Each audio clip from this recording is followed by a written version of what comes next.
Hey everyone, I'm Sam Wright, and you're listening to Metal Gear Mondays, the first edition. You're going to hear some stuff in these episodes about links that aren't right for Patreon and other things. You can ignore those and in your head replace them with patreon.com/Metal Gear Mondays and facebook.com/Metal Gear Mondays or Twitter @Metal Gear Monday. Thanks, character limits. Okay, bye. This week on Metal Gear Mondays, we gotta catch 'em all.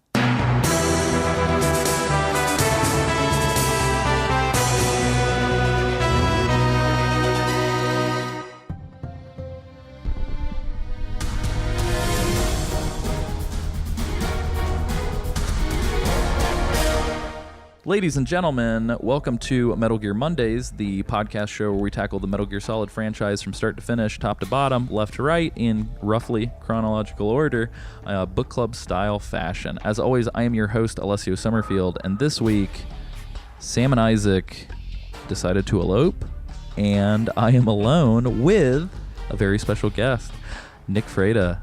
Hi. Nick, can you introduce yourself? Yes, I'm Nick Freda, big-time, long-time fan of the Metal Gear Mondays podcast, and I am honored to be here today. Awesome, and I'm super happy to have you. So for those of you who might have started listening kind of recently, or maybe you skip over the side ops, as sometimes I am prone to do with the extra sods on Duck Feed, you might not know that Nick has been a longtime write-in fan for the show, and also a huge frequent contributor on our Slack channel for super interesting conversation topics. So we're super happy to have Nick. I'm happy that Nick was able to join us on such short notice. This week, Nick and myself have spent a considerable amount of time playing Metal Gear Solid Portable Ops for the PlayStation Portable. The game was released in 2006, kind of roughly, between different regions. It takes place in the year 1970. It was not written nor directed by Hideo Kojima, though he does have a producing credit in the game, and it was developed by Kojima Productions and published by Konami. This game is very interesting because at some points in the Metal Gear series history, it has been considered canon. And then at other points, it seems like Konami doesn't really care to include it in their canon timelines.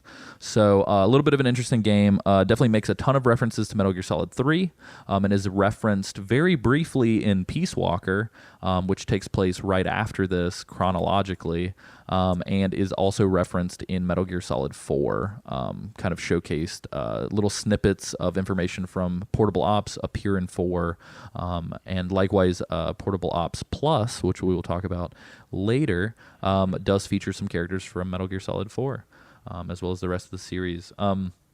Nick has an extremely interesting note here that says that the music is a groovy MGS3-esque series remix.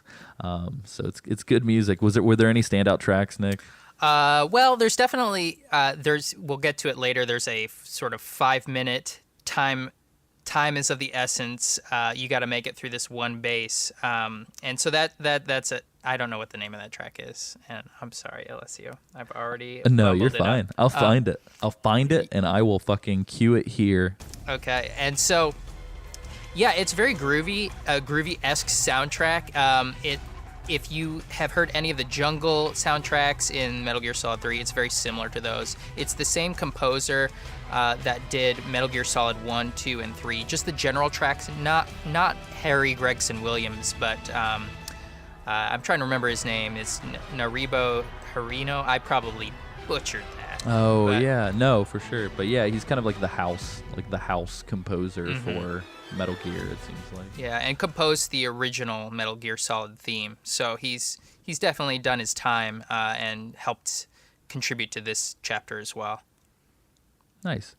Critically, Metal Gear Solid Portable Ops did fairly well. It has an 86.95% on game rankings, and had 9 out of 10s and 4 out of 5s pretty much across the board. It has an 87 on Metacritic, and it seems like most of the positives were kind of aimed at the fact that upon release, this was kind of part of the list of like the reasons to own a PSP.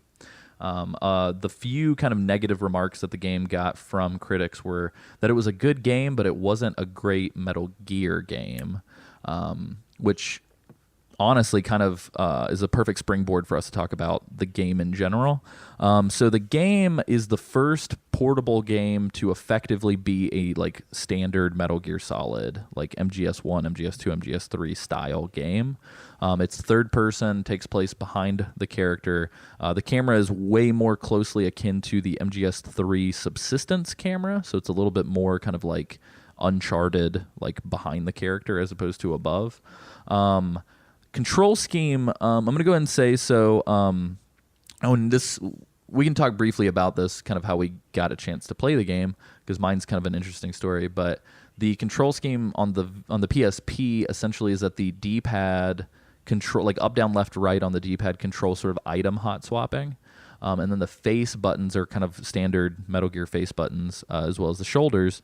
But you control the character with a little analog nub. So there isn't really like a separate camera separate controls for the camera. It's kind of rudimentary, like you have to kind of recenter the camera. From my recollections. Nick, do you have anything to add to that? Well, my experience might have been a little bit different since I played it on the Vita. They released it in June for that, and you can sort of map the controls a little bit differently, and I had the right nub being my camera control, so I could also use that to kind of adjust, but I did find myself frequently just tapping the L button to sort of center my view behind Snake. Nice.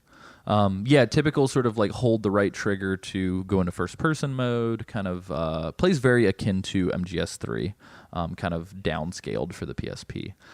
So pertaining to what Nick said, I wanted to talk a little bit about how we came to the game. So effectively, around the time the game came out, I had a PSP and I got the game and I played it a ton. But then shortly thereafter, I don't know whatever happened to my copy or honestly what even happened to my PSP because I haven't had one for a while. But I recently procured one for the show to play the Acid games earlier because I love them and there's no way to get them digitally, legally on anything other than a PSP. And so I procured the PSP for Acid 1 and 2. However, I've had portable ops on my Vita for a little over a year now. Kind of a weird situation. So for a while, the only way to play portable ops on the Vita was to live in the European Union for some reason. So I went on the PlayStation Store on a web browser about a year ago. I was out of town, and for some reason I got an itch. I was like, I want to see if they have a digital copy of Portable Ops. And so I saw on the website that they did, and it said PSP game. And in my mind, I was like, oh, this will definitely work on my Vita. So when I get home and get my Vita, I'll just download it there, but I'm going to go ahead and buy it now. So I bought it on either the website or like the mobile app for PSN. And I was like, cool, everything's gravy. Then I get home, and I remember that I was searching through the Vita PSN store, and there was no option to download it. Like, I could see that it was in my purchase history, but I couldn't download it. And I was like, I don't understand. Like, what the fuck? And so I kept checking back every so often, and randomly one day, I pulled it up first thing in the morning. I was getting up, and I was able to download it. And I was like, huh. So I downloaded it. It played perfectly fine. Everything was great. And then I went online and I saw that there was like a Destructoid article or something that was like, you can download Portable Ops right now. Like, get on it. And then as soon as like 10 hours went by, suddenly it was unavailable to download again for the US. Did you get it in that window, though? Yeah, I got it in that window. So I've had it on my Vita like ever since. And so I've been like poking around with it here and there on my Vita ever since then. And that's kind of how I played it for the show now. But it was just so weird to me. And I believe it was due to something to do with the music copyright licensing for the US or something weird that they wouldn't allow for it to be downloaded again. I don't know. It was such a strange, it reminded me a lot of like the Mega Man Legends situation where Capcom was like, we can't re-release it because of some of the sound or something stupid. Yeah, so it's a really bitter pill to take to have like purchased all of these games and not actually be able to play them in what seems like just a setup that makes sense. So no, absolutely. So, but that was kind of how I got to play the game. Initially, I played it on the PSP, but like I said, it feels like a dream, and then I played it again on the Vita. Nick, how did you get to play the game? I mean, did you get it at launch? Were you anticipating it before it came out? Like, what was your story? I definitely got it at launch, and I was hardcore anticipating it. I had bought the PSP for Metal Gear Acid, and I really enjoyed those games, but, I was hoping to get that handheld experience that was more of a parallel to, the mainstream games of 1, 2, and 3, like you said. So I picked it up, I played it, beat the heck out of it, waited, spent too much time building my armies and doing all of those, that second system, that background system setup that they've got going on in it. So I ended up, just putting quite a bit of hours into it, but eventually just put it down and honestly haven't returned to it in the better part of a decade for the show, and was pretty excited to come back to it. So nice. Well, and so Nick, you kind of alluded to it. So before we get into kind of where the game fits in story-wise, I wanted to talk a little bit about kind of generalities about the game. And we already kind of have as far as like the way it controls and the way that you kind of view the game. But essentially the game is broken up kind of like Acid into these mission hubs, right? So there's like these locations that you pick from like an overworld map, as opposed to MGS3 or Metal Gear Solid 1 and 2, where you're just kind of going from place to place to place within the game. So there's kind of this overworld thing, and what's happening is that this is kind of like, so if you've played Peace Walker or Metal Gear Solid 5, this is kind of where the base building stuff started, in a lot of ways. So super fertile ground for some interesting ideas. In essence, you are Big Boss, though he, I believe, is still refusing to go by that code name. So he's still going by Snake. But you are essentially... and this is why we have a little bit of like a Pokemon comparison. You're essentially catching them all and going around and collecting every single guard or unique enemy that you come across or whatever, and you're enlisting them in your forces, and you can split them up between different sort of sectors within your base to have them focus on specific things, be it sort of research roles or reconnaissance or whatever. And effectively, each person that you kind of kidnap, they go through like a little bit of an interrogation phase before they're like ready to go. And once you assign them and stuff like that, they have stats that go towards kind of increasing their best chances to give you better results in different departments. So it's really fun. It works really well in a mobile environment, which is why I think Peace Walker works so well for short play bursts. But so this game kind of has story missions, but you can also kind of grind areas to collect soldiers and items and stuff like that. Unfortunately, if you're familiar with Peace Walker or Metal Gear Solid 5, you really are familiar with the Fulton recovery system, which allows you to kind of scoop people up straight from the battlefield. This game is fucking tedious because awful. You can't do that. So essentially, you have to either hold people up at gunpoint and get them to kind of surrender themselves, and then you drag them the whole way they're squirming and you're trying to get them to stay sort of cooperative, or you just put people to sleep. But either way, every single time you do that, you have to drag them back to a truck on the map or whatever. I think some maps have like a unique drop-off point. But you have to drop them off at this truck and effectively walk them back. And we all know how slow Snake walks when he's carrying a body. So you just pretty much drag them back to this truck every single time you want to collect them. And so, yeah.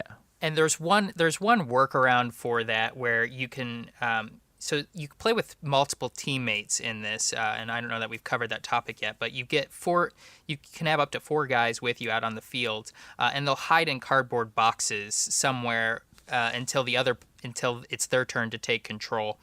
And if you drag these bodies to the cardboard box, you can actually codec call, and they will take the body back for you. So you don't have to go through that hassle of dragging it. But even when you're doing that, it's still hassle because you have to get a second player to kind of come to your location and be ready, cardboard box open and waiting for the body to deliver it back. There's also one other way to recruit soldiers, and this is very Pokemon Go. This is Pokemon Go before Pokemon Go existed, because you can take your PSP and use an access point setting or a GPS setting and walk around until the signal gets stronger and stronger. And as soon as it's strong enough, you can essentially recruit a soldier. But I don't know how often people use this, because I certainly didn't see people with PSPs walking around like I see people walking around with iPhones and Androids these days seeking out Pokemon. So Yeah, no, it was interesting. And essentially, the reason why a lot of these systems kind of are built the way that they are built, so, and kind of like Nick just alluded to, you can kind of play as your supporting characters and stuff like that as well, which then adds a plethora of NPCs that you can be, which is fun.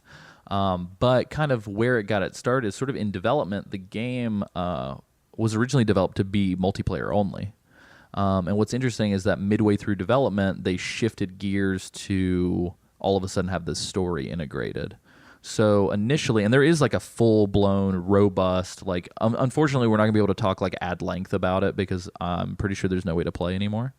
But there's like a robust multiplayer mode for this game. And likewise, Metal Gear Solid Portable Ops Plus, which we're going to talk about towards the end of the episode, is strictly, I mean, other than some challenge stuff, is strictly multiplayer, and it adds a ton of content to that multiplayer.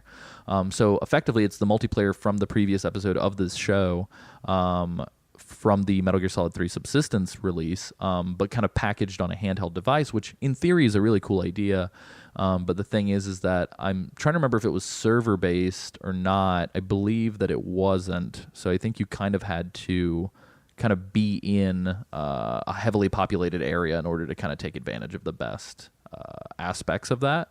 So I don't know. It's an interesting experiment in Metal Gear, and that's the one thing I do kind of dig about Metal Gear Solid, is that outside of the kind of mainline episodes of the franchise, this is a series that likes to be really risky and do silly things just to see if it'll work. So this is kind of like an experiment game, and I like it a lot. On paper, I think as far as like actual gameplay, Peace Walker is like 100,000 times better than this game. But all of its DNA is right here. You can see it. For sure. So that's impressive. And I wonder I'd love to hear how involved Kojima was, or whether Kojima just recognized all of the good ideas that were in this game and were like, I'm going to make that mine. Yeah, we're going to take all of this. So. But yeah, so I will say, kind of touching back on the whole kind of canon aspect of it, Kojima himself has, and I put joke in massive air quotes, has joked that only games that he's written or directed are technically canon for Solid Snake and Big Boss's story. So I think that may or may not be the reason why this game kind of falls under fire from time to time as to whether or not it is canon. And likewise, too, I think, so Metal Gear Solid 4 has like a database that you can install to your PS3 that has like essentially like an encyclopedia of Metal Gear.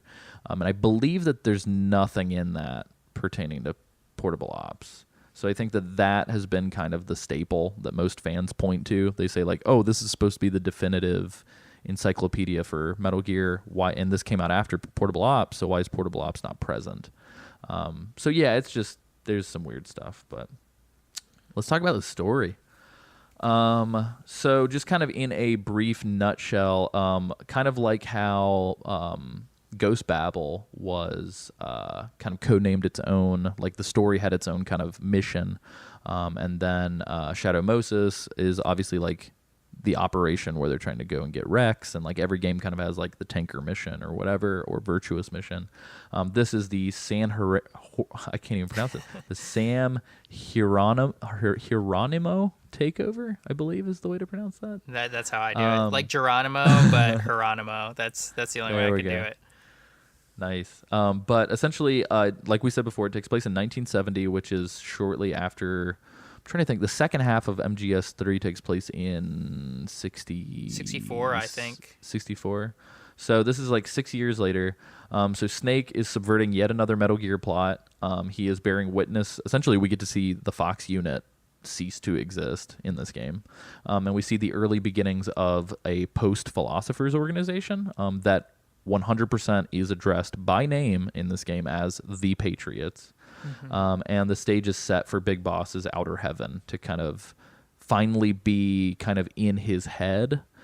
We see kind of the groundwork for what Outer Heaven might become from another character, and then Big Boss kind of inherits, kind of like he did with the Cobra unit. I've noticed in all of Big Boss's stories, he kind of inherits the modus operandi from his enemies, kind of as he continues. And likewise, too, along the way, we're going to meet some familiar faces. Honestly, there's a lot of familiar faces from future entries in the series that we see here kind of for the first time. And we're also going to see how some characters are going to develop into who they'll eventually be in later entries in the series. So, but that all being said, it opens with an extremely familiar face who we might not know from the beginning who this guy is, but essentially the first kind of dude that we see that isn't Snake in the very beginning of the game is a young Roy Campbell. What did you think about that, Nick? I thought it was pretty funny. He's got like this long blonde hair. He looks like an 80s action hero. He's got this open camo vest, and he's just ripped. Yeah. And he's just like this other POW in the cell next to Snake. And I don't know if you caught on to this, but it felt like his voice, like the voice actor's portrayal of old Campbell was changing like throughout the game. Like, I don't know if he just wasn't the best voice actor or they didn't have like the budget for it, but it was pretty funny. It's interesting who gets a voice and who doesn't. Absolutely. In this game, I've noticed. Yeah, it's really because, just the main people in this game, but like you meet some old familiar faces and they are not voiced. It's really just Campbell and Snake is for the people. And I guess Ocelot is voiced too. Sorry for those who are... Spoiler. But yeah. But yeah, good old finger guns Ocelot comes back. But yeah, so I mean, we kind of start in this jail cell kind of after establishing the fact that Snake is being sent to, I believe it's is it Latin America or is it South America? It's Colombia. Oh, okay, so cool. Yeah, South America. So Snake is getting sent to South America because effectively what's going on is that, and hopefully I'm getting this right. So this game's kind of twisty. So what ended up happening is the Fox unit went rogue in the middle of a mission, and they were infiltrating a Russian, like, experimental kind of whatever, like some Russian sleeper cell base that no one's supposed to know about. And so the Fox unit went there. They went AWOL. They enlisted the Russian troops that were stationed here that had been kind of forgotten by their own country. And they essentially are taking over and carving out their own little section of Colombia to utilize American technology to essentially start holding people for hostage and declaring ransom. So I actually read a funny comment while I was prepping for this episode, and I believe it was like on IMDb trivia or something, but somebody was like, it said something like script swap, and it said if you replace the names of the antagonist, protagonist, and supporting cast, this is literally just Metal Gear Solid 1 script. Really? Yeah, and I don't know how much I believe that, but I think to some extent it is very similar. Yeah. But in this kind of, I mean, technically every game is similar to MGS1 in this series. But Snake gets captured pretty immediately. He shows up to fix shit, and this is kind of him being. I believe this is the first mission he's been sent out on since Snake Eater. And he is going out there and he gets captured. And so next to his cell, or go ahead. Sorry, which is a real subversion of kind of the trope that we see in every game where Snake is captured. But in this game, from the get-go, you're breaking out of a cell, which is kind of an interesting subversion. Yeah, it's cool. So Snake essentially is busted, and I believe it's across the hall from his cell so that they can see each other face to face is good old Roy. And so, Nick, you have some funny notes here. So O is select and X is cancel. That pissed me off on the Acid episodes awful. As well. Yeah. And it's even worse on the Vita because you have to hit circle to select everything in the game. But when you have to enter in your character's name or, put in any text into sort of the keyboard function, it changes to X. So I kept like going, it'd take me into the keyboard, I'd hit circle to select a letter, and it'd back me out. And then I'd finish everything that I was typing, hit X, get through it, and then it would tell me to confirm what I had put in, and I'd hit X again because I was still in the habit and have to redo it again. And it's just, That sounds miserable. It's bad. I did not remember that. So, yeah, good on you for putting that. Well, and it's also funny. So, Nick, you have here that I almost quit. I was like, I'm not going to do this anymore. They won't even let me put in my name. I imagined you were like, I'm gonna quit. No, I should do this. And then as you hit the button, it quits for you, and you're like, fuck. Well, here's the thing too: is the first time I entered my name, I put in Snake, and it won't even let you do that. So even from the get go, when I finally got it to work, it told me, "Oh, you can't do that name," and I had to do it again. So that's rough. So kind of like we talked about with the digital graphic novels, and kind of like we've been alluding to with Peace Walker. So Ashley Wood did animated cutscenes for this whole game, and I believe this is let me think, because I think the digital graphic novels came after Portable Ops. Yes, I believe so. Chronology. So I think this is the first time Ashley Wood has contributed to a game for Metal Gear, but they're great. I love them. Did you enjoy them? Oh yeah, I mean, you might as well be reading, like you said, it's like reading a graphic novel. They really play with the animation panels and do a lot of creative They have a lot of creative ways of showcasing the narrative. So nice. And likewise too, this is exciting, and I wish Sam was here for this. So we're introduced to is this guy number 4? Lieutenant Cunningham. I think it's 5. Black person number 5. Yeah, sure. Yeah. So the only black representation in Metal Gear, 5th person here. So we can still fit them all in one room. And yeah, he's Fox. Is he Foxhound or Fox's interrogation officer? I don't know if they're the one and the same. People might question our credibility as Metal Gear hosts for not knowing. I know, right? So I'm gonna shoot from the hip. I believe that the Fox unit is the unit that you're fighting in the game, and I believe at the end of the game, Foxhound is established. I think that's right. I'm just gonna say sure, and then don't judge us too harshly, everyone. If we're wrong. Yeah, if you have a thesis paper on this subject theory, just send it to my email address after you hear this. I promise I'll read it too. But Lieutenant Cunningham is, he's kind of throughout the game for a while. Sure. He's kind of like the head kind of asshole. And so he is interrogating Snake. As Nick so politely says in his notes, he stomps on Snake's junk. And he kind of establishes that what's going on here is that they are seeking the remaining half of the Philosopher's Legacy, which due to I believe Ocelot's phone call, we are led to believe that I believe Ocelot knows where the second half of the legacy is. I don't so. Know. Yeah, the original half that Ava got, but they're still looking for the other half, and Cunningham seems to think that Snake knows where it's at or has it himself. Mm-hmm. And so, yeah, essentially that's kind of what goes on. He kind of leaves us there so that as the players we can escape. But also, I like to imagine Cunningham's leaving the interrogation room and Snake's like, "Where are you going?" And he's just like, "I've got to give you time to escape, Snake. It's just I have to play my role. Like it's part of the script." Yeah. And almost like a. Oh, go ahead. I was gonna say, Cunningham's he's a pretty great character too. He's like this huge beefcake, and he's got this American flag like tied around his head like a bandana. He's a pretty entertaining character. So he's great. He reminds me of like generic Space Marine. You know what I mean? Yeah. Like or like the 5th Gears of War guy or he's something Dom's like dad. that. Yeah. But yeah, so then we're introduced, like we said, to Roy Campbell, which is pretty nice. Essentially, he gives us our tutorial. He tells us that we're in Colombia on a Russian base.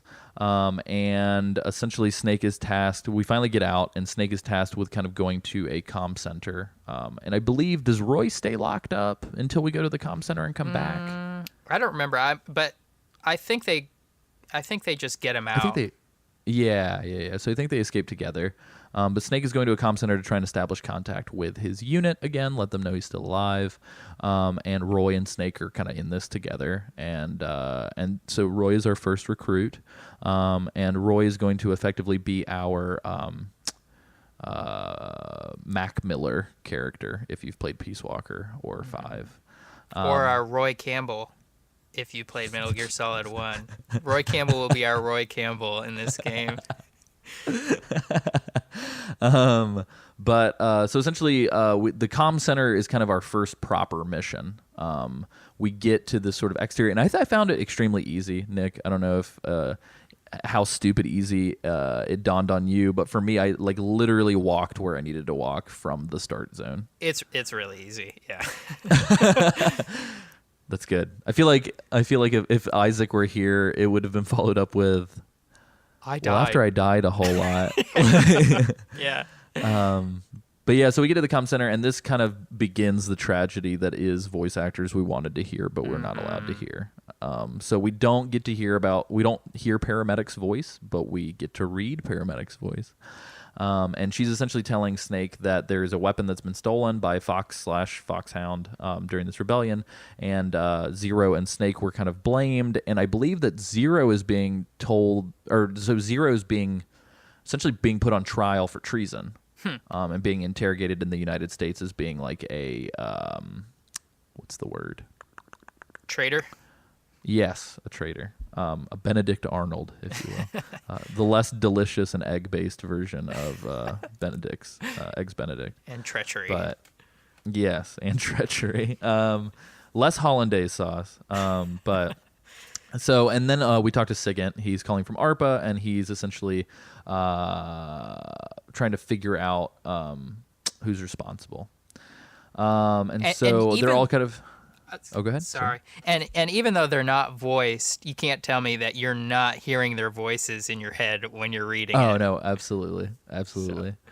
I would have preferred some more talk of like shit nightmares. But, yeah. But yeah, so and then this is kind of where they say, hey guys, Snake, you're kind of out there on your own. You don't have anything. Maybe you and Roy should start recruiting people. And so this is kind of where we're tasked with kind of our first sort of recruit and all these other things. And I believe so the first recruit in the game is a fellow named Jonathan. And I thought it was interesting that he kind of became a character within the story where a lot of the other recruits aren't. And Jonathan kind of recurs. So he comes back. And spoiler alert, Jonathan will take a bullet for Big Boss. He loves him so much. You're gonna cry. You're gonna cry so hard. So right out the gate, like 1-1, Snake's just real good at recruiting because he immediately recruits some guy who hates him for a minute and then is like, "No, dude, I'll take a bullet for you." Yeah. But it's interesting. So it's always interesting to me that like in the early Metal Gear games, it was way easier to believe like the legendary soldier Big Boss, and people would be like, oh man, like just hearing about that guy totally turns people on his side. And he's the most charismatic badass dude on the planet, and if you like smell him sweat, then like you'll build a pyramid for him. Like and so it's weird to like hear that in the early games and then see it start to happen, because I almost feel like it's kind of ridiculous, like when it does happen. It's because it's a total 180 shift. You've just knocked this guy out, dragged him to throw him in the back of a truck. Like, even if you're like the greatest guy in the world, if you just knocked me out, I'm not going to be that quick to be like, oh yeah, cool. Let's go hang out. Yeah, you shot me in the head with a tranquilizer dart. We're best friends now. Yeah, it's weird. I mean, it even happens to, I think, to some extent, like in 5 and in Peace Walker. There's just sort of this weird, like, you can even hear the soldiers bantering, like, I heard Big Boss was here. And it's like, I don't understand. Like, what did this guy do to be so like revered that like it'd be like, hey Nick, I heard Michael Jordan might be somewhere in the city of St. Louis. I gotta stop recording immediately, and I need to go find him. It's just so weird. So maybe if I was like, a rookie basketball player and Michael Jordan knocked me out and dragged me to his truck and I was like, oh my God, you're like the best of the best. You're who I want to be. I'd be like, yeah, we should totally hang out. I can totally forget that you shot me with a tranquilizer, Michael Jordan. So. Yeah, I don't even need to know why. But yeah, so essentially we kind of get into the game proper. Kind of first few missions, it starts out a little slow, just a lot of like, we need to figure out where things are. And the game will do this a lot. I feel like it kind of pads out a lot where it's let's waste an entire mission like doing some intel stuff or like going and checking on a location and then having to leave and come right back once we procure an item. But again, it's a portable game. It's made to be played in small sessions. So I think that...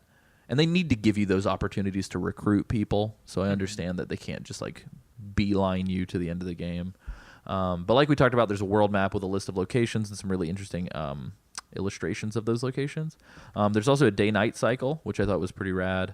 And effectively, you can some of the missions will even be things like being tasked with finding documents and stuff like that. So kind of that's what our kind of missions moving forward is like seeking intel, start procuring soldiers, yada yada yada. Essentially, once we recruit Jonathan, he sort of explains that the guy who's running this whole operation is a fella named Gene, and we'll find out more about Gene. I think it's like the most ham-fisted character name in a Metal Gear. Yeah, like, totally. That'd be like if the boss was just called like patriotic submission or like something, like, you know what I mean? Yeah, my name's Outer Heaven, and yeah, that'd be like John Halo showed up. You know what I mean? Like, but so essentially, Jonathan's explaining that these Russians felt abandoned by their country, and so they're following Gene and Fox to sort of start their own country, and they want to launch a nuke at Russia if they don't give in to their demands, or so Jonathan thinks. As we kind of discovered, Gene actually has his own plans, and he's actually wanting to essentially wipe out the Pentagon and the CIA headquarters, of which there is no cool, neat name.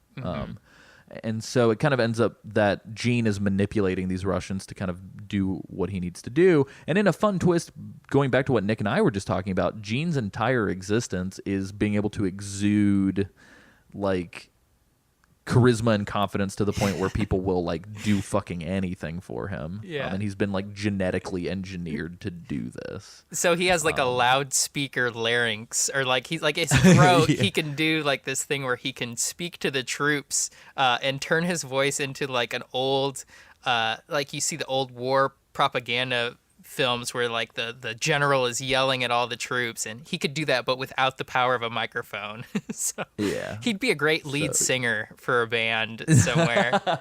He's just like the worst X-Men is essentially his power. Yeah.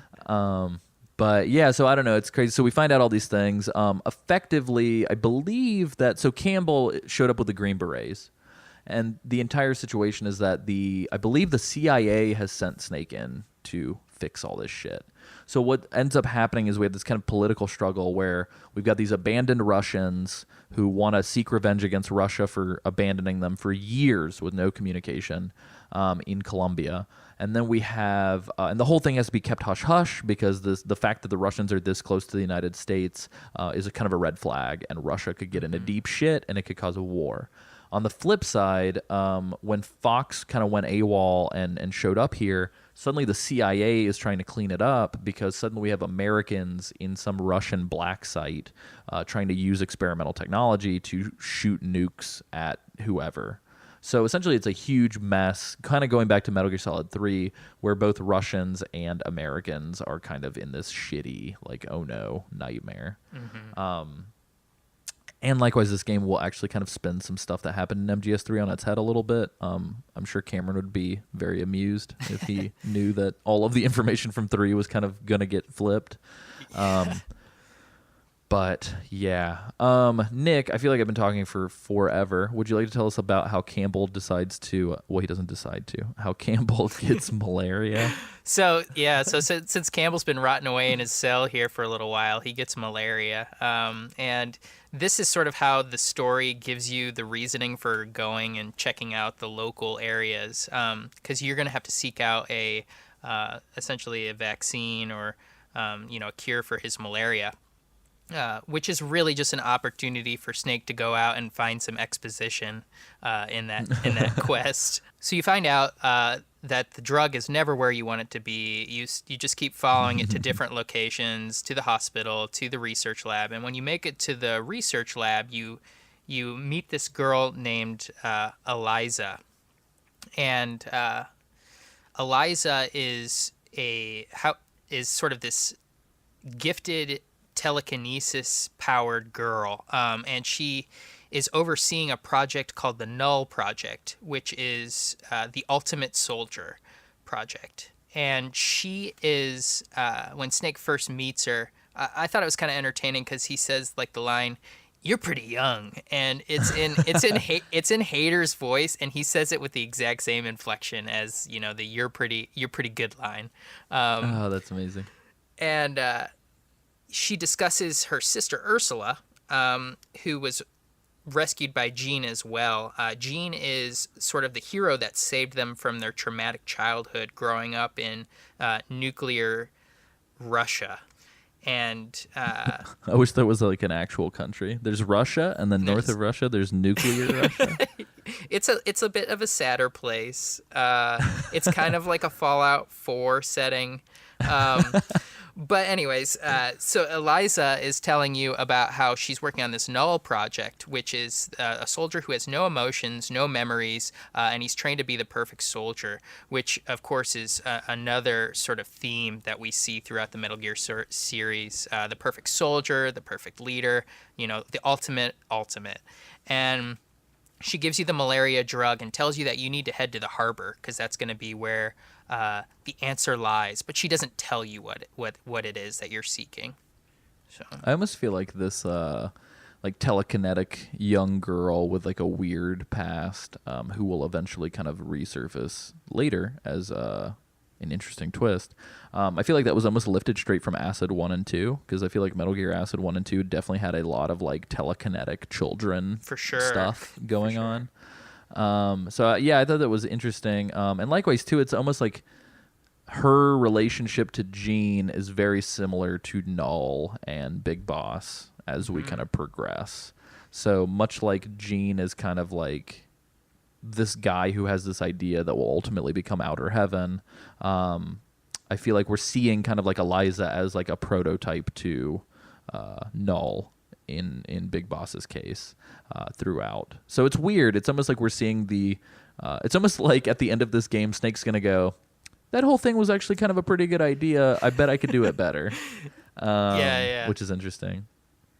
But kind of like we talked about earlier too, while all this shit's going on, you can do side quests and send people out to do recon work and send you reports and stuff like that.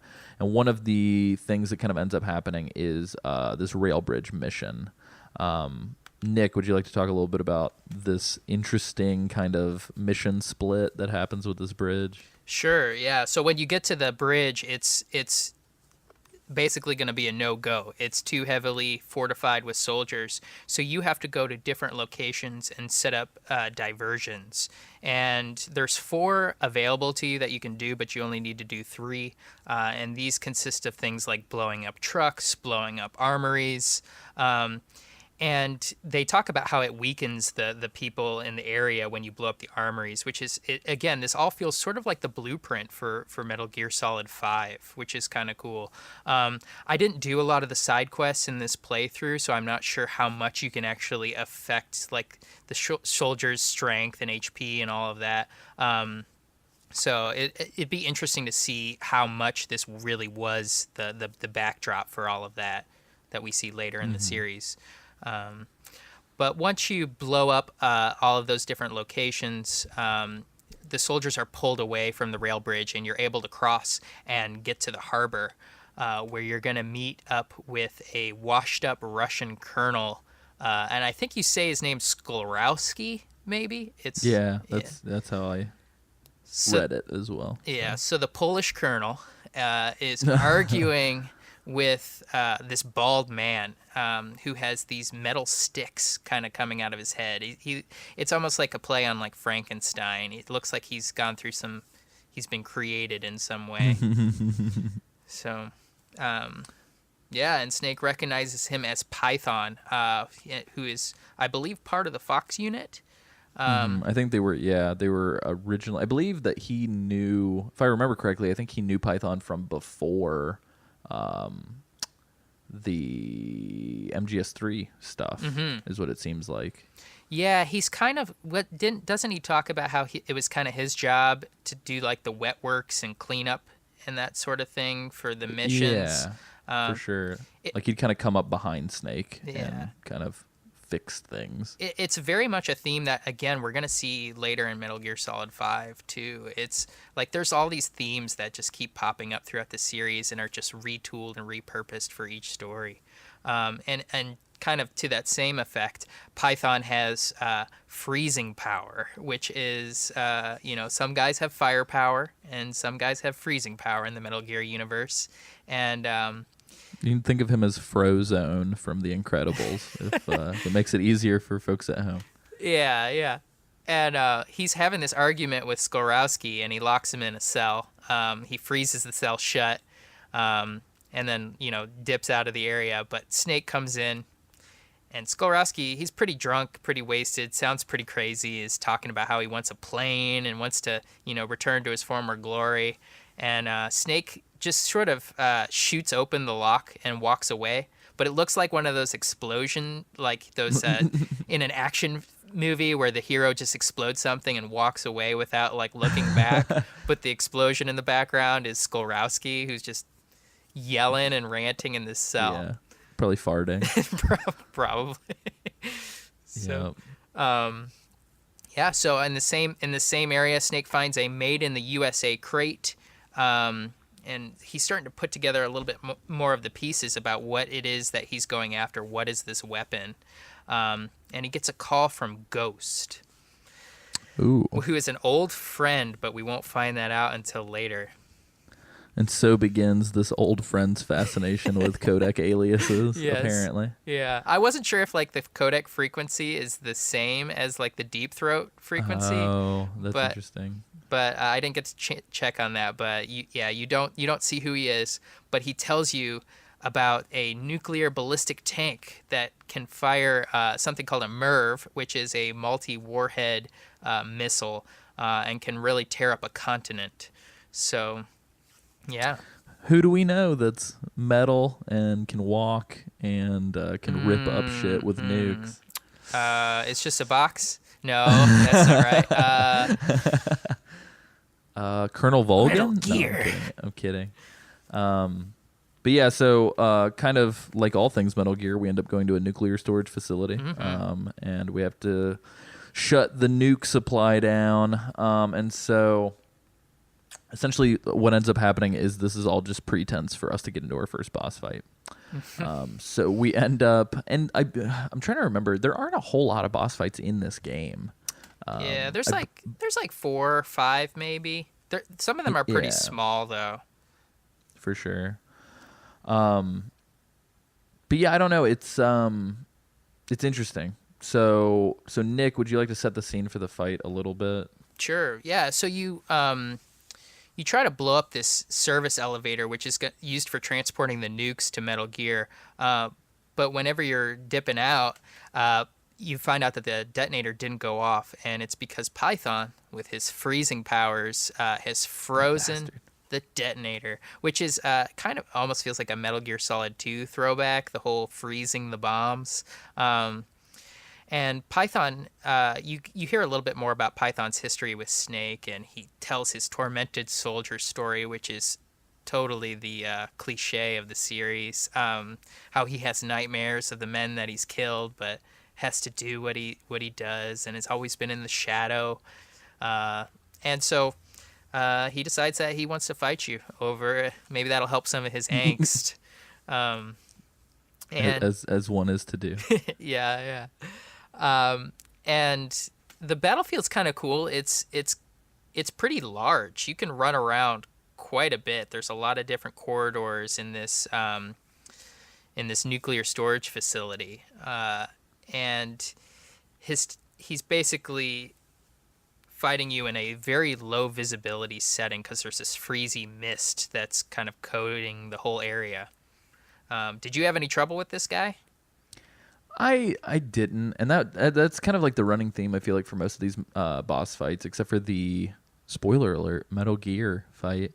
I don't know. I just kind of found them to be kind of these like arena style. They reminded me a lot of like the Volgin fight in the elevator shaft or whatever. Towards the end of MGS3, where it just kind of felt like it was like memorize a pattern and then just kind of like run and gun. Was kind of the vibe that I had from pretty much every fight. Very much, and it didn't really feel like the programming for like the AI was that intense. He's pretty much just blindly going after you. It could have well have been just an aggressive soldier in the game as he just sort of chases you down. For sure, it felt almost like a one-on-one duel. Going back to like the multiplayer mode that this game was kind of built around, it almost just kind of feels like a multiplayer map 1v1. Totally. And he's got a few tricks up his sleeve, his frozen sleeves, where he can freeze your weapon, and then you can try to find a radiator and heat your weapon back and use it again. But I never had to do that. I just ran around for about 5 to 10 seconds, and it felt like it unfroze on its own. Yeah, I didn't know about the radiator either. Yeah, and I did die because I had. This is the one thing that can be kind of frustrating with the game is there's no indication that you're about to go into a boss fight. So if you're just using one of your like peon soldiers that's in your team of 4 and you approach this area, that's who you're going to have to fight with. And for me, it was poor Jonathan. And oh no. Jonathan went down for the count. He could be revived later, but I fought the rest of the fight with Snake and the Mark 22. Nice. But pretty easy. Yeah, one. So as good guy Snake will be known for by the end of the game, he actually doesn't allow Python to embrace the sweet release of death, and Snake recruits him. I like to think that Snake just throws him in the back of the truck, even though he's perfectly like conscious, but he becomes a spy. Yeah, they leave like with their arms around each other, just like walking out of this like facility too. It's such an immediate 180 again. It's kind of absurd. Yeah, it's bizarre. It's almost like if you can imagine the Cyborg Ninja fight in MGS1, and if like Snake punched the ninja hard enough that the ninja was like, oh fuck man, you just like cleared up my head real nice, like what are we doing? I love you, why are we here? Let's go like hang out, like what, let's just get out of here, buddy. Like that's kind of the vibe. Like it's weird. Yeah. But yeah, and then Nick has put in the notes, quote, work has begun on an erotic magazine for these long nights in the field. Yeah, like so this is the first point where my tech crew started making gadgets for me, and it's discussing the erotic magazine. And if you use one of these, and you put it down on the ground, it works just like any other Metal Gear game. It'll distract the soldiers. But the spread is actually of Ava from Metal Gear Solid 3. Weird. Yeah. So I wonder if Snake was like, here, use these photos that I have as you develop your magazine. Yeah, or whether he was pissed off about it when he sees his like, old girl. What the hell? What the hell? But there's also another funny one that Nick has here is work has begun on the world-renowned all-purpose cardboard box. Yeah. So these are great. I wonder if the translation like committee took liberties with these and just like made them super goofy. I hope so. Yeah. So. But yeah, so essentially we have just a couple of just a couple little like side stops before the we fight Null, which is going to be fun. But essentially, we hit up an airport, which again, there's an airport in MGS5, where we essentially get a government official to spill the beans about Metal Gear. We figure out that there's a warhead in a silo. We go to the silo, and Null confronts us, and that's what happens. Null is kind of a pushover for being such an ultimate soldier. Totally. However, Nick, it looks like you just took the old shotgun Sam Wright and Isaac Lim approach. I to did, this. and I totally thought of them as I unloaded my shotgun 3 times into Null's belly. It was so easy. You could just wait for him to come around a corner. The shotgun knocks him down. You wait for him to get up, shoot him again. I mean, I probably beat this in under 20 seconds. Yeah. So. Yeah, I believe for me it was just machine gun central, so that was fun. But that and just pistol stuff. So I'm trying to remember. So I usually just like punching the shit out of stuff. I can't remember if I punched Null at all or if you even can, because I feel like they kind of have to make him a little quick for who he is. But just to kind of like lift the veil, just so we're not necessarily trying to pace this out in such a way that we're wasting time, just kind of pushing off the inevitable. So for everybody at home, Null is just effectively Gray Fox. He is Frank Yeager. And it's interesting. So we find out that his real name is not Frank Yeager, and that he has no name, that he was just called the Frank Yeager, which like the Ernest Hunter, the Frank Hunter. Because like as a child, he would ruthlessly fucking murder people, and so he got this sort of name while being a child soldier. And effectively later on in the game, he does remember Snake, because Snake is the one who kind of took him in and took care of him, going along with what we know of their situation from past Metal Gear games. And we've filled that square in our Metal Gear bingo. Child soldier, child soldier rescued from the battlefield by the bad guy. Therapy. Yeah. Experimentation.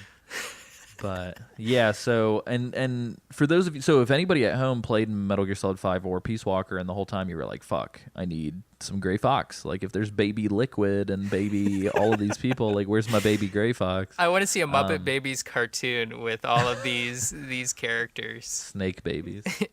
Yes, it needs to happen. But yeah, so and then Snake gets captured again, because I don't know. So, but Campbell and the crew bust Snake out. And everything's good to go, and essentially we have this long sort of exposition dump between Gene and Snake, and what we had just essentially told you guys about the CIA and Fox and Metal Gear and defecting and Russia and blah, blah, blah. Like, this is kind of where it happens. And so, essentially... Oh, go ahead. But you do find out that the CIA was actually planning on giving Metal Gear to Russia because they want to prolong the Cold War and maintain their own importance, which is insane. I can't imagine some suit in, Langley, Virginia, deciding this was a good idea and putting the world at risk so that he could keep his job a little bit longer. Yeah. It's kind of interesting, too, because I feel like Metal Gear Solid 4 comments on that a lot. This like economy of war perpetually engineered. And honestly, Peace Walker with good old Hot Coldman, his whole shtick is also prolonging the Cold War. Because the longer that the Cold War goes on, the more that the world sees America as the good guys. And in a lot of ways, I mean, I don't think anybody went to these extremes that I know of, but I do feel like it is kind of a staple of baby boomer USA generation, that World War II and the Cold War were like the most defined, hooray, America is G.I. Joe kind of like eras of our history. So I don't think anybody went to these extremes, but I do personally know a lot of people who want to keep America that way in their heads so that we are always the Captain America. Totally. So this is, which is super fucking interesting to see this from like a Japanese development team, because they kind of hit the nail on the head a little bit, though it is a little outrageous. But effectively, we learned that Gene is a part of a initiative to recreate the boss, kind of model the boss, and so part of the Successor project. And so Gene is effectively just like Snake, except where Gene was manufactured in a lab, Snake was actually homegrown and trained by Mama Boss. He's organic. Yeah, he's a non-GMO. Yeah, locally sourced soldier. And ultimately, through the game, we're going to learn that non-GMO, locally sourced soldiers are better than the GMO versions. So, due to soldier genes, which bingo card from MGS1 for sure, the soldier genes. Totally. So, but yeah, so we end up having to spend a whole bunch of time kind of circling around trying to figure out the location of a guest house, which reminded me a whole lot of Metal Gear Solid 5, where you have to find the location of Code Talker a little bit. And so we discovered this guest house. Null, I'm trying to remember. So who the fuck is at the guest house that we're trying to find? It's actually Snake. Is so it Snake? Yeah, still Snake? Yeah, he got captured just earlier after the Null fight by Cunningham and crew. And so, yeah, you are just one of the regulars, the regular G.I. Joes. And you've got to go and find Snake. And That's right, yeah, because like all the little side things kind of lead here. So, but yeah, so effectively there's a cutscene where we get to see Null wrecking shop, as he is known to do, now that we know that he's Gray Fox. We don't yet in the game, but now that you, the listener, know that he is Gray Fox, he's essentially doing his hallway murder in real time for us. And it's interesting because he has a machete in this game as opposed to a katana, but he can still block bullets with that machete. yeah. Just a regular old machete. But yeah, so Null essentially is pissed that he was not able to kill Big Boss. And also one thing we forgot to mention is that Null has never not killed his target. So he's kind of having a little bit of like a conniption fit about like a tantrum about like, but I gotta kill Big Boss. That's my mission. And Gene's just like, shut the fuck up. But it is interesting because Null is supposed to have his emotions and memories wiped every single time he comes out of the chamber that they store him in. And so even Gene kind of points out that's interesting that Big Boss has made such an impression on you that you can't forget about him, even though your whole like MO is to forget about everything after each fight. And Nick notes here that apparently Gene has some cool blaster sound effects when he shoots Null. When he shoots Null, because Null is flipping out and goes after him, and if you get a chance to watch this on YouTube or something, it is the exact same Star Wars blaster sound effect. Like, it might as well have been Han Solo blowing Null away. So, yeah, I feel like there needs to be a video of that now. We'll have to find it. So... But yeah, so kind of like how Eva talks to Snake in the torture chamber in MGS3, we have a little bit of like Eliza lying to the guard so she can visit Snake, and she is telepathically speaking to Snake, which is kind of like a, I guess, like a Kodak prototype. She essentially tells Snake that they're going to launch a nuke either way, which then reveals itself that, like we had mentioned before, Gene isn't planning on nuking Russia. He wants to use the weapon against the United States, so that the whole world can go to shit and only the like cream of the crop can like rise to the top. And so she says she's seen a future where Snake stops the attack. I believe she's split, though. She says that she doesn't know if she should trust Snake, but she feels that she must because she sees him stopping Metal Gear, but she also sees him as a figure that people will come to fear. Yeah. And she's not really sure why yet. And I believe that we find out later, obviously, but essentially she can tell that Big Boss is going to become Big Boss. Big Boss, the Big Boss. Yeah. But yeah, so essentially, and this is fucking bananas, and we can talk about this.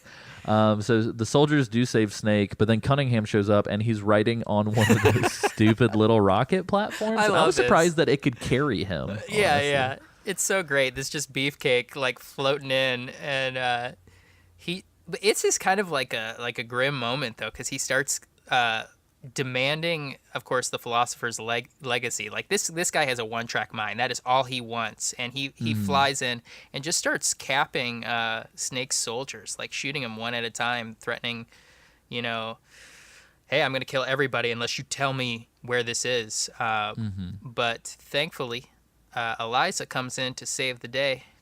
Day is six. Is this the moment where is it Cunningham that shoots Big Boss and then Jonathan jumps in front of it here? No.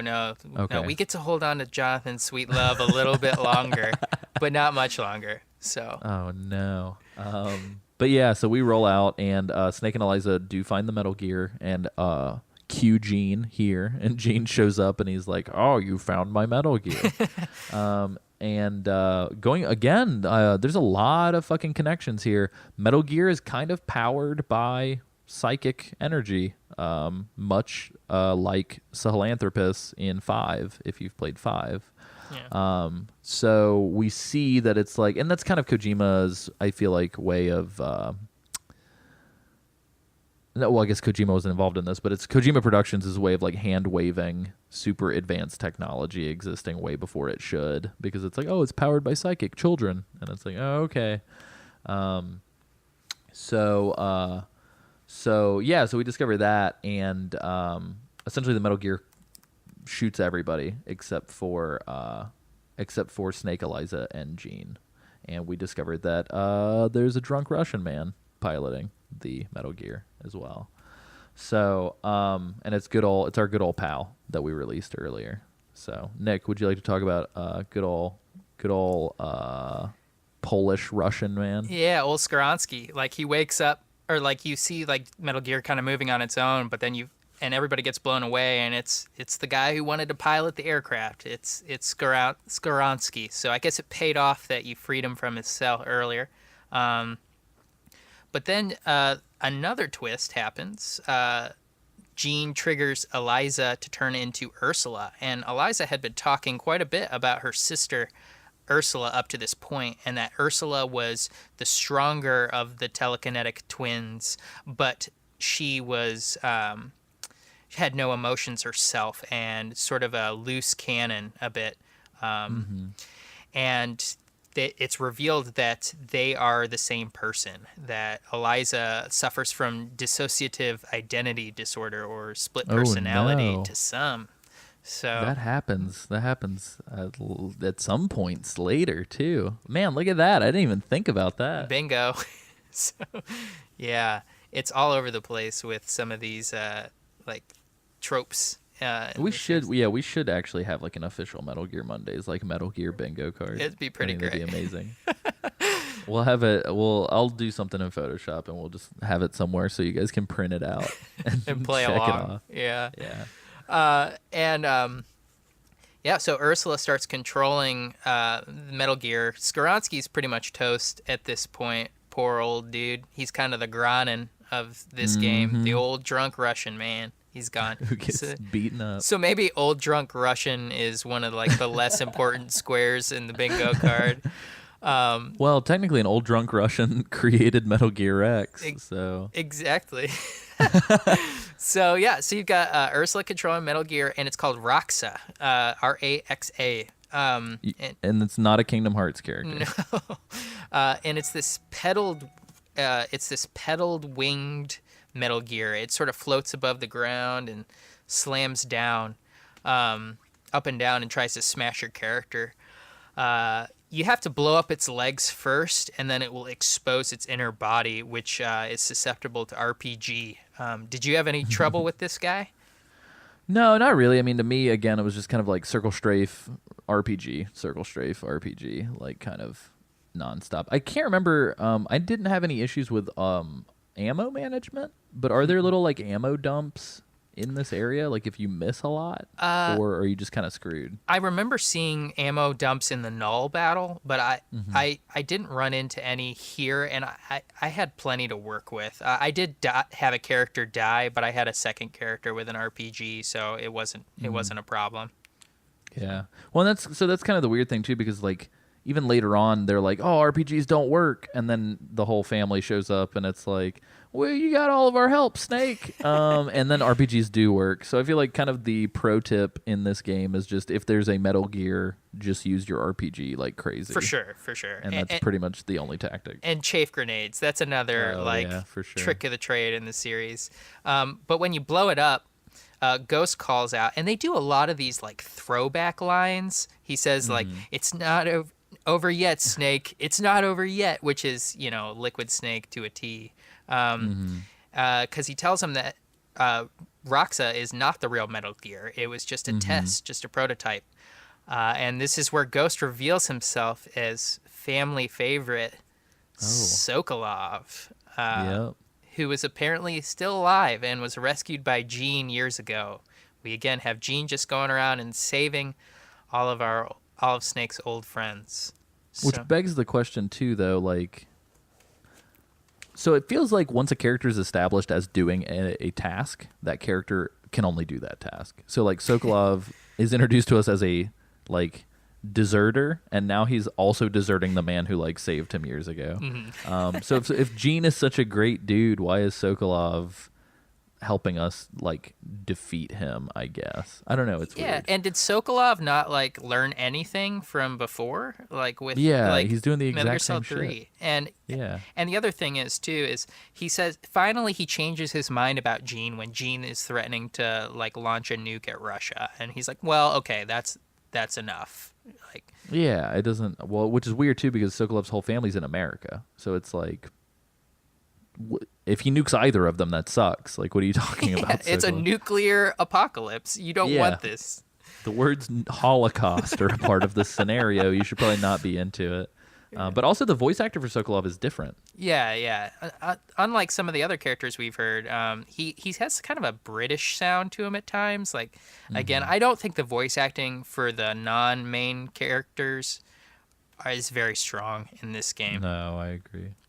And this is where poor Jonathan dies, which is sad. Yeah, because Gene uses that power voice and starts... He uses his rock ballad. Yeah, he starts singing a song of fear and suspicion deep into the hearts of all the soldiers until they just sort of become paranoid, freak out, and are shooting each other.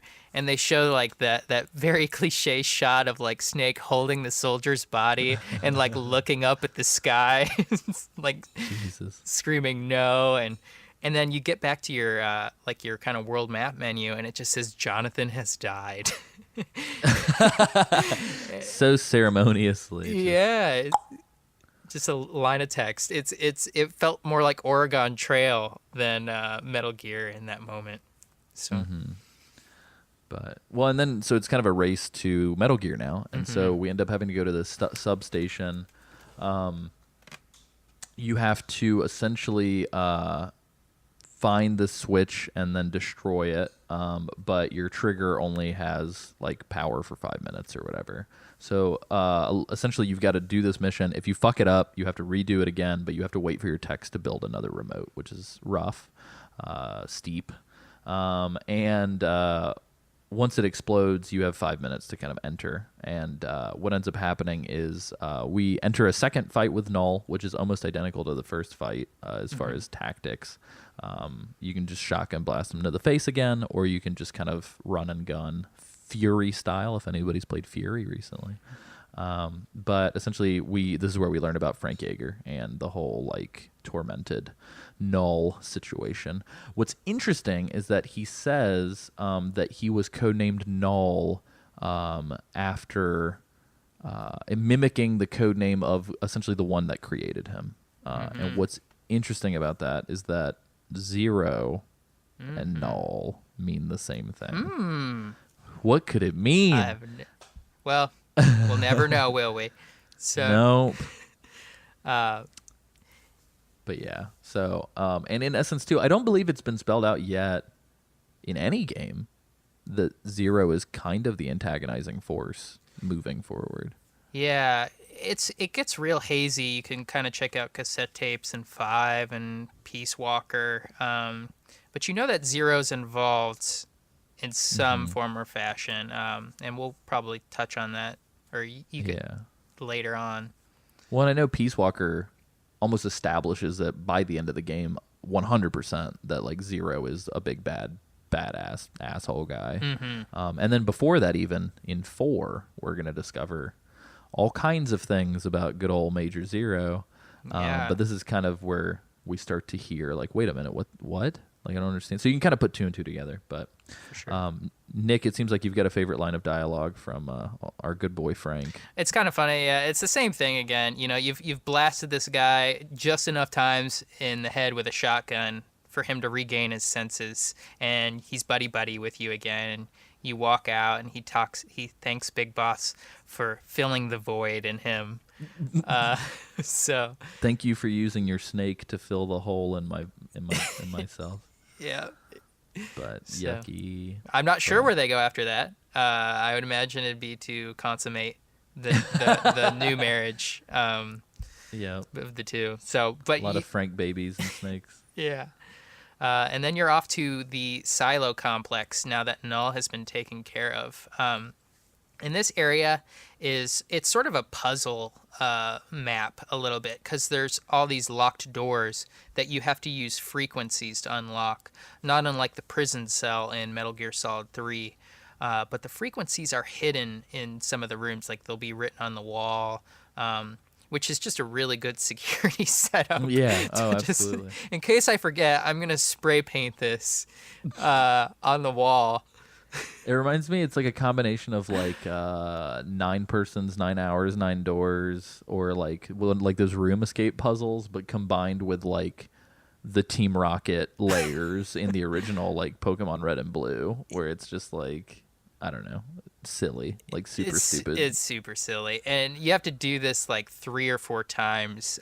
So yeah, you're on this large freight elevator ride that looks like Metal Gear Solid 1, and one of our old friends shows up. And who is it? It's it's a good old ground beef man. It's our good friend Cunningham, who just, I don't know, he looks like somebody took Super Meat Boy and like shoved him into a military outfit. He also like reminds me of President Kamchako in Idiocracy or whatever that guy's name is. Like Isn't it Comancho? Or Comanche, something? yeah, because he's decked out in like the American flag like attire, and he's got the almost Mr. T-esque voice. Yeah, but he's back. which in and of itself is like mildly offensive. Totally. So, but yeah, he tells you that he doesn't answer to the CIA. He works for the Pentagon, and they feel that the CIA is too powerful. He's not working for Gene. He's working for the Department of Defense. He's working for Meme. He's working for and he wants the nuke to hit. He wants the nuke to hit Russia because they will cause the CIA to lose face, and the Pentagon will regain its power with the military and that sort of thing. So this dude's a bit of a crazy veteran, it seems, and Cunningham wants to make sure it happens, and then he's going to blow up all of the evidence with an old favorite weapon, the Davy Crockett, which he's wielding. Is this when we learn about the weird, like... Is this when we learn about the weird, like, boss Volgan situation? No, Gene's going to, Gotcha. Gotcha. lead to that. Yeah. So, and he tells Snake that he needs to leave on the helicopter. They're going to be heroes within the American government's eyes. And this is kind of an interesting point because it really is a sort of 180, like Big Boss's first 180 from, I guess, the U.S. government's vision for how things play out. Because Snake, you see this flashback of the images of his buddies, his comrades, and he says that he has to fight out of loyalty to himself in this case. I really wish that it would have been just like Ike's taunt from Super Smash Bros. Brawl. It would have just been like, I fight for my friends! Yeah. But yeah, so then we have this boss fight with good old Cunningham. Cunningham. And it's just, he's still on his little floating, like, it reminds me of like MODOK or like the obese gentleman from Dune. Or like Dr. Robotnik or something. We're just like in this weird like fat man in a little putting around space chair, effectively. Yeah. And yeah, essentially just RPGs and machine guns, baby. But did you have difficulty with this fight? No, he's pretty easy. You just keep moving around quite a bit, and you take him down pretty quickly. But then right before he explodes, he's kind of doing his like death throw. No Metal Gear character villain dies without an opportunity to at least kind of speak a little bit of their mind. Oh yeah, I feel like if The Departed had Metal Gear's writing sensibilities, that movie would have been 8 hours long. No doubt. And they would have re-released the movie later on as Departed Subsistence. Oh no! And it would have been Departed Persistence. Is what it would have been. Yeah. So you've got so you've got Cunningham giving kind of his death throw, talking about what it was supposed to be, but then he says he's going to take you down with him. But before he can before he can press the switch on his Davy Crockett, the whole floating platform explodes. Never to be seen again in the series, I think. Was it in Peace Walker? I'm trying to think. I don't think so. There were a lot of floating things, but I don't think there were any floating little chairs with the little bulletproof shield or whatever. I'd love to have one of those. It's like they look wonderful. Like a Segway of the future. Yeah, it's like a flame-powered Segway.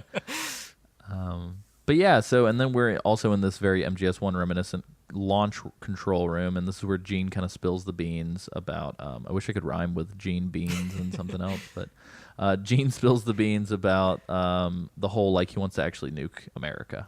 And the reason for it is a little bit more grandiose than what we had said originally, but in essence, it still boils down to what we were talking about. He wants to free the world of the philosopher's control, which is weird because I feel like we have all these men that are vying for a world that is not controlled by a bunch of like old dead board members. Is kind of what's happening. And they're swapping it out for in control by one old board member. Yeah, exactly. Gene. And a bunch of computer people. But yeah. Yeah, so I don't it's interesting. It's almost like this I feel like if Franz Kafka and Kojima knew each other, there might be more in common, because it seems like they both have the fear of this like bureaucracy that no one can find.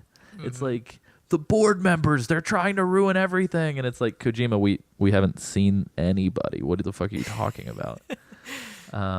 But this is also where Gene decides to tell Snake that the whole Virtuous mission and Vulcan's actions were all staged by America. So the boss actually was killed by her country and killed by the philosophers and all this other stuff. Which this is where I could maybe see Kojima being like, this is non-canon. I don't really feel comfortable like changing the legacy that is Metal Gear Solid 3. For sure. It's almost like those kind of group projects that you do where you're like, let's write a story and I'll tackle a paragraph and you tackle a paragraph, or like I'll do a sentence and you do a sentence. It's like it's almost like I wrote an issue of a comic book and then Nick wrote the next issue and it completely rewrote all the shit in my issue, and then I'm like, my issue comes up and I'm like, I'm gonna rewrite all of Nick's bullshit as well. So, which isn't not how Marvel actually has been from time to time. So, good assessment. Yep. Sad assessment. Yeah, definitely in like the late 90s. Maybe not so much these days, but there was a lot of writers rewriting other writers' content. But anyway, effectively, Gene pushes the button, but Ursula stops the panel.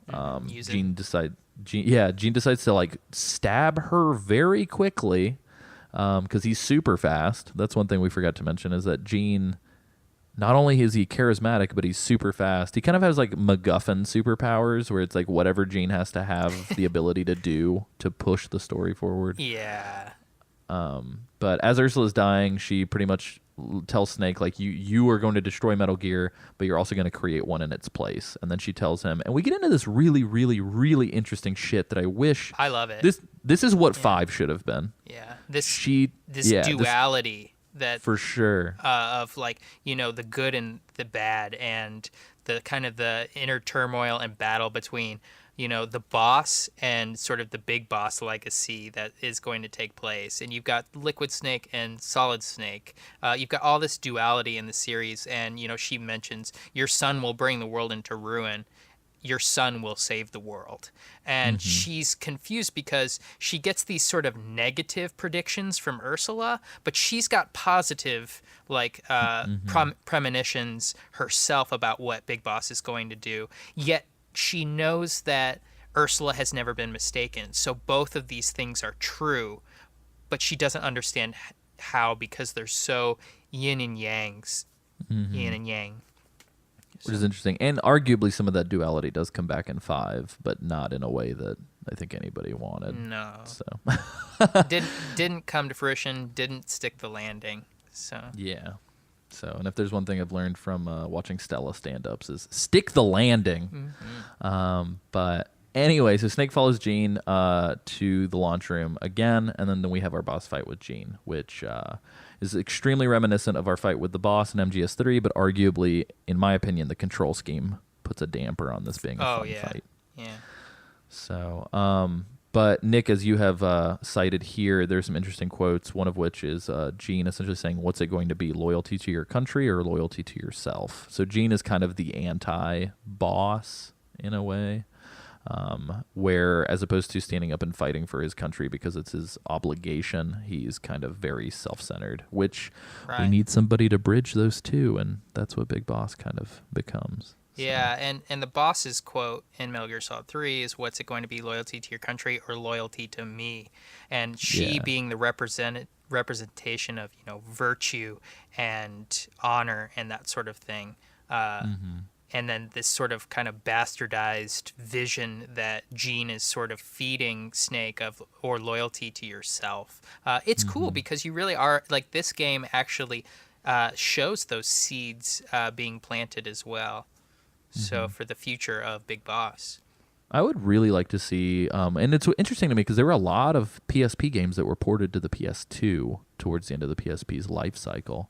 I really wish that this game would have gotten ported over to an actual home console with maybe some better graphics and some kind of They talked about it. Tightening. I didn't know that. Yeah, they were going to, I forget who one of the American PR guys, I forget what his name was, but he said that they were going to port it to the PS2 if it did well.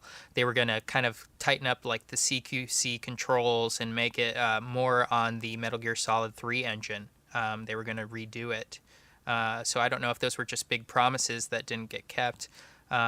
And maybe it just didn't do as well on the PSP. But I really feel like people would have bought it just because it was a Metal Gear Solid title on a system that they already had. But Konami, who knows?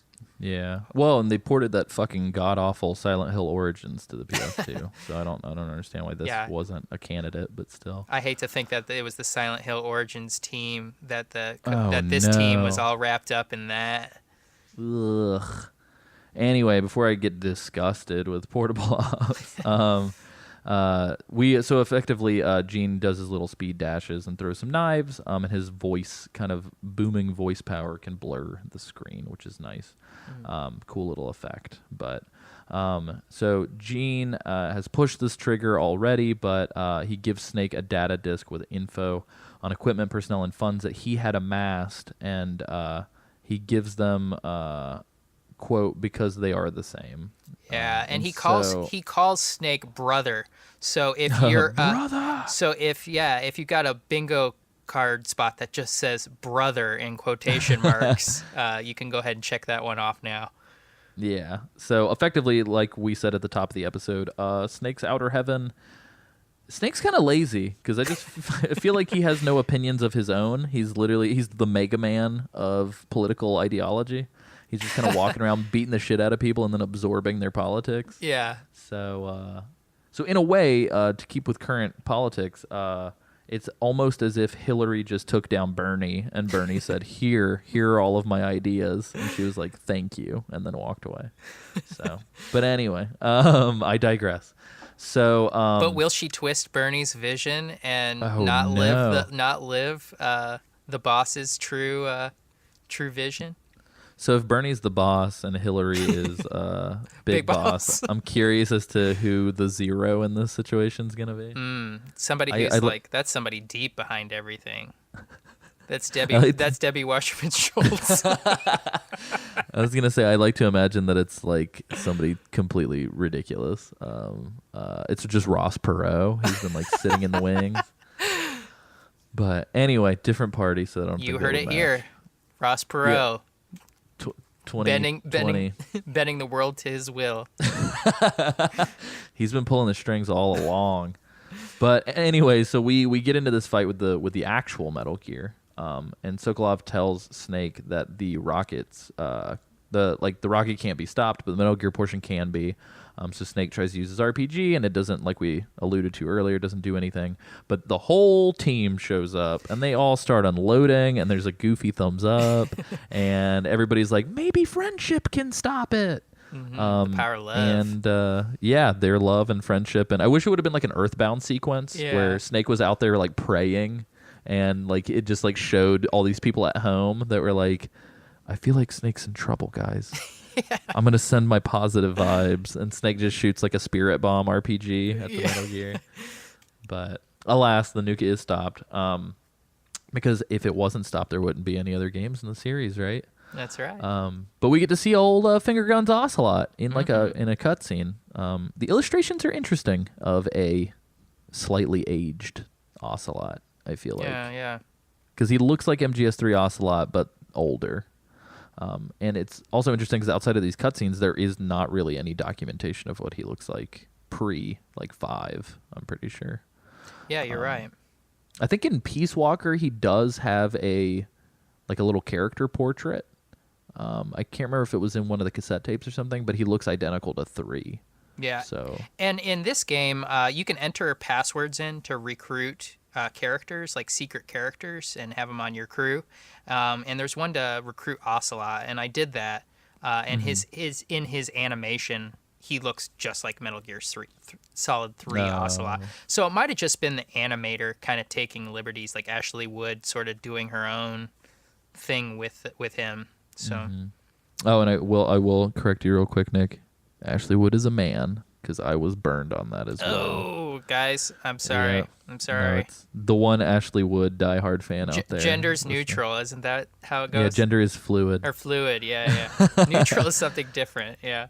Yes. But anyway, so there's this cutscene of Ocelot stopping the CIA director and associates on their way to a bunker below the CIA headquarters because everybody's freaking their shit that they're about to get leveled. And they're going down there with their half of the Philosopher's Legacy in hand, and Ocelot just fucking shoots them and takes it, and essentially says that he wants to end the Philosophers and continue her dream, which is alluding to the boss. So we begin to see. It's interesting to see. It's interesting that it took so many fucking games for all of the pieces to kind of come together, but it very much so becomes it becomes two camps that both want to embody the boss's vision for peace. One camp thinks that that's through manipulation of information and control, and the other camp thinks that it's like complete and absolute freedom and like a soldier state. And it's kind of weird too. I'll drop this little bomb on you.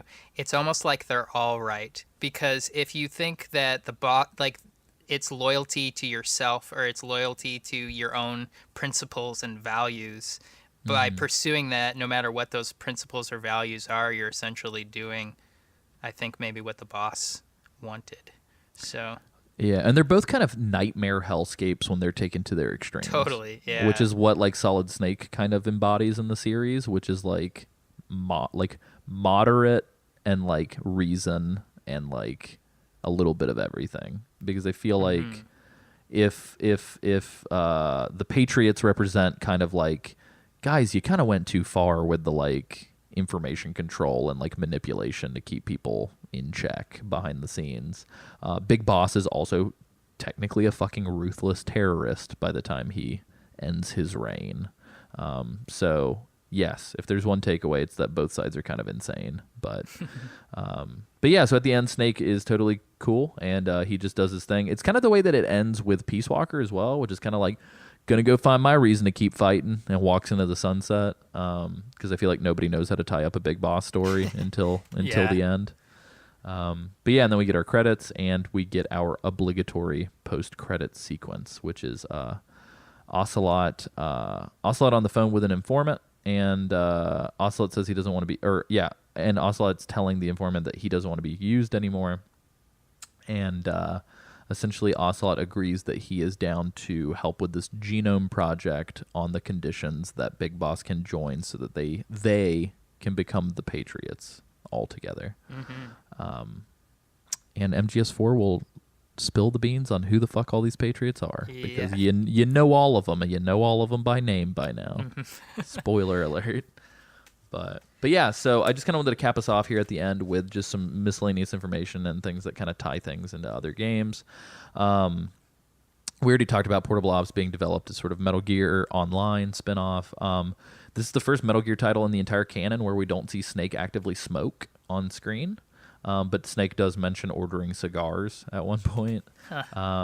You also can't smoke, like there's no smoking item either. And I believe that this game is rated teen, and I wonder if that is part of it. Naked Snake does not set off, if you don't set off any alerts, you get the codename Tsuchinoko, which, if you guys remember, is the weird chody, like magical snake from MGS3. And if you can beat Portable Ops Plus on any difficulty without setting off the alert mode, you get a feather and a picture and the Tsuchinoko codename at the end. Portable Ops, not Plus, sorry. And then, fun fact for UK listeners, and please let us know if you know otherwise, copies of this game got all the way to the UK retailers when it came out. However, they were missing the age rating stamp on the box art from the BBFC, and so the game had to be sent back and reprinted. And so the game was delayed by like a few weeks in the UK because would have scarred the children. This story of children soldiers and all of that. Yeah. Exactly, because you see the man with the M16 on the cover, and you're like, "This is a kid's game. Let's get this." But yeah, so let's really quickly. I'm just gonna super fast speed through this.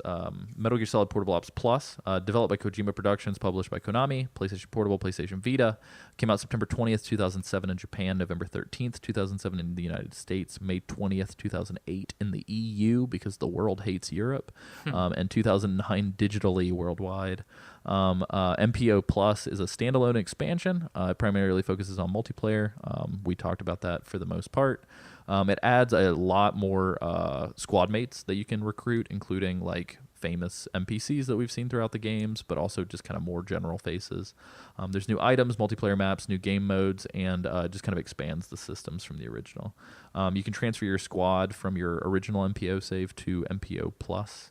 Story mode has been replaced with Infinity Mission Mode, which is a series of challenges, both in the old and new maps. You can play as young Roy Campbell, MGS2 Raiden, MGS4 Old Snake, and MGS3 Johnny Sasaki, which is fun.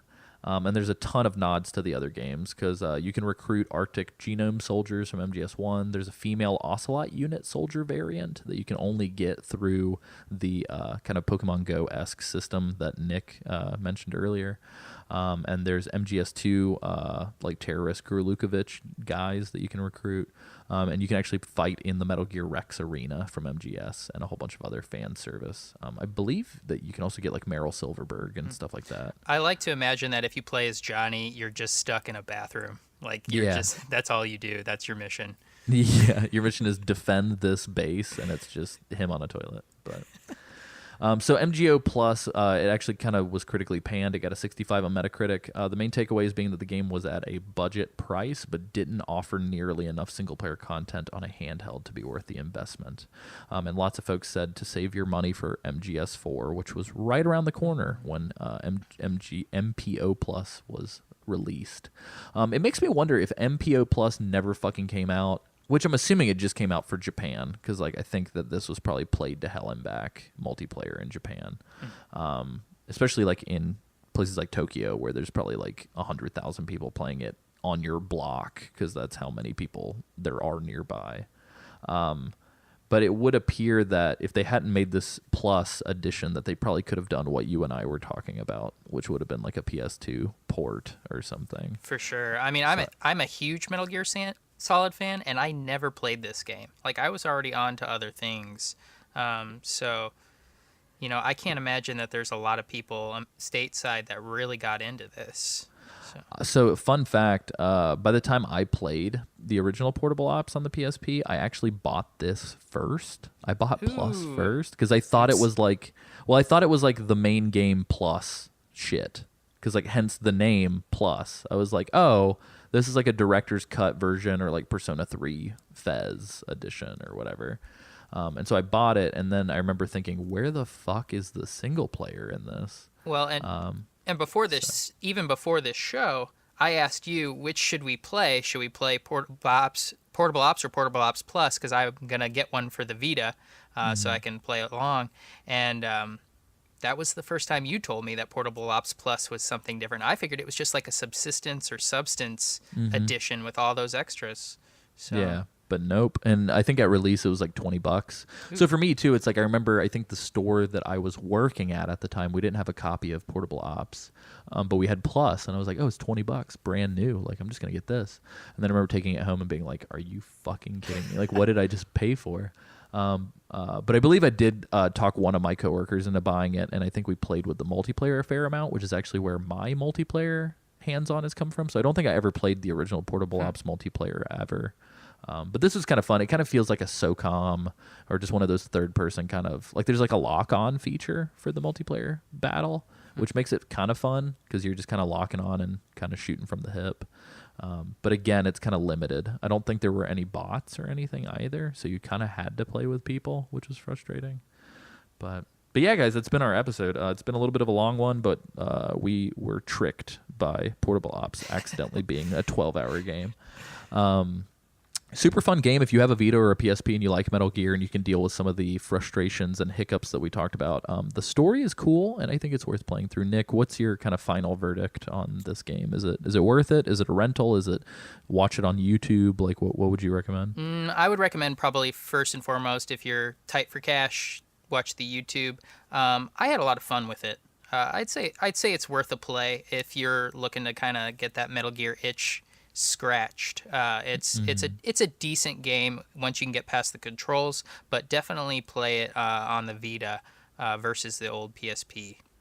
For sure. Which unfortunately, until they put out Acid on the eShop or PSN store or whatever the hell it's called, I still think Acid 1 and 2 are fun games, but unfortunately I can't recommend those to people because it requires like you purchasing an entire system and then hunting these games down. So Portable Ops is fun. It's pretty good. Kind of set the bar pretty high for portable Metal Gear, and Peace Walker fucking blew it out of the water. So that's true. Yeah, portable Metal Gear games are actually really good. I just realized. I think all four of them, I guess 5 of them plus kind of sucks, but all 4 of the solid, like the main ones, they're great. Like there's nothing to complain about. Like I like them a lot. And I think that's more than you can say for most series that kind of make the portable transition. So, but yeah, so that's been our show. Just to kind of give some plugs for the network real quick before we sign off. If you like what you're listening to, you can go to geekti.me for more information and more content. You can also check us out on YouTube. It's just Geek Time Network, and Facebook and Twitter. Also Geek Time Network, or soundcloud.com/Geek Time Network to leave comments, like this stuff, embed links wherever the hell you want. Write a shitty blog about us and embed the episode there and talk about how horrible we are. I don't care. Also, please leave an iTunes rating and review if you like the show. We love to hear from you guys.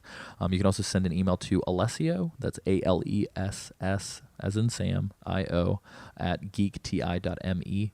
And love to collect your stories. You can hit us up on Facebook, send us Facebook messages. And likewise, too, you can go to patreon.com/geektime network. And for as little as $5 a month, you get episodes a day early, some bonus content. We're going to have some exclusive blog posts soon.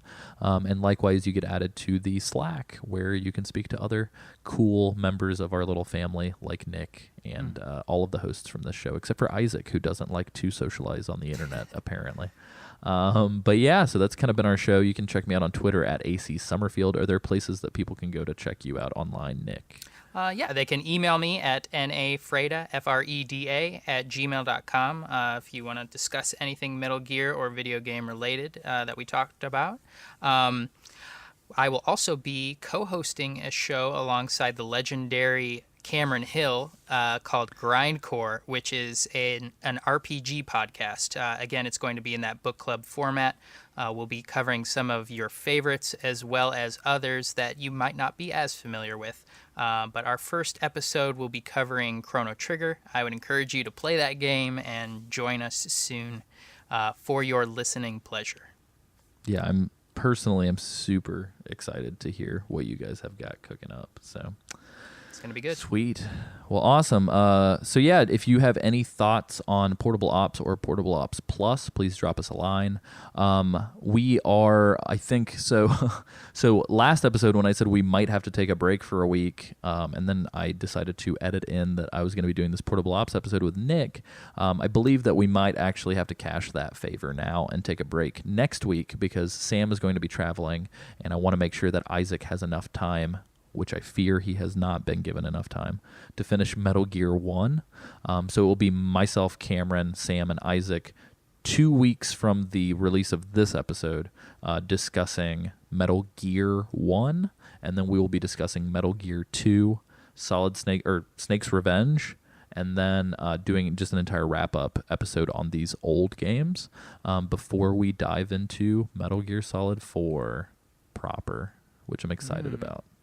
So next week we're taking a week off, but week after that we begin retro Metal Gear playthroughs. So if you have any comments, notes, stories, anything about the original Metal Gear, we're going to be playing the MSX version, but if you have notes or comments about the NES version, feel free to write in with those.